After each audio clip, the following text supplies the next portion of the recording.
La beauté de ce concept, elle est là, c'est-à-dire c'est un artiste, c'est une ville, un lieu, et c'est aussi une direction artistique.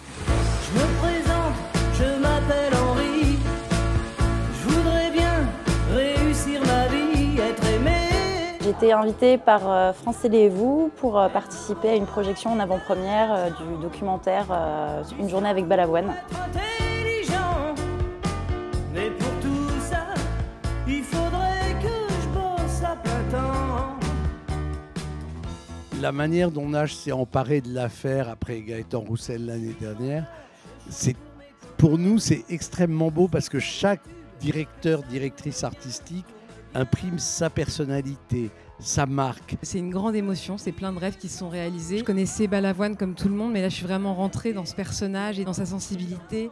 Et ça a été très très fort pour moi. J'ai découvert plein de nouveaux mondes, c'était une expérience très intense pour moi. Et je l'ai fait vraiment avec mon cœur, avec toute mon âme. Et j'espère qu'il restera tout ça, la poésie et la beauté de l'œuvre de Daniel Balavoine.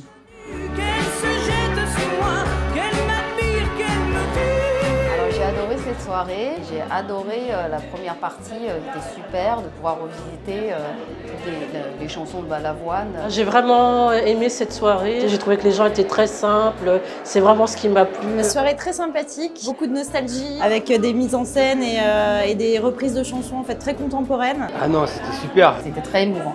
Ça a remis au goût du jour Balavoine avec un petit truc en plus. Je voulais vraiment réunir des artistes que j'aimais profondément, qui me touchaient profondément, et me dire pourquoi pas essayer de réinventer, d'écouter différemment ces textes et ces mélodies en fait, en travaillant sur des arrangements plus épurés et tout ça. Je rêvais d'avoir un duo avec Louis Chédid et Louane sur La vie ne m'apprend rien, d'avoir un duo avec Emma Peters et Joseph Kamel sur Dieu que c'est beau, et j'avais des rêves et tout s'est matérialisé devant moi quand j'étais devant le tournage et je voyais vraiment Louane et Louis Chédid, je voyais vraiment Thibaut Covin et Youssoupha, je voyais vraiment ce que j'avais imaginé dans ma tête.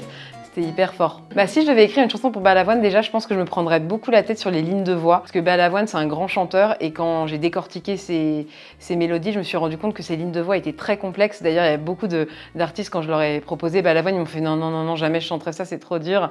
Donc je pense que j'écrirais quelque chose d'assez ardu, en tout cas un peu challengeant pour la voix, quoi, je pense.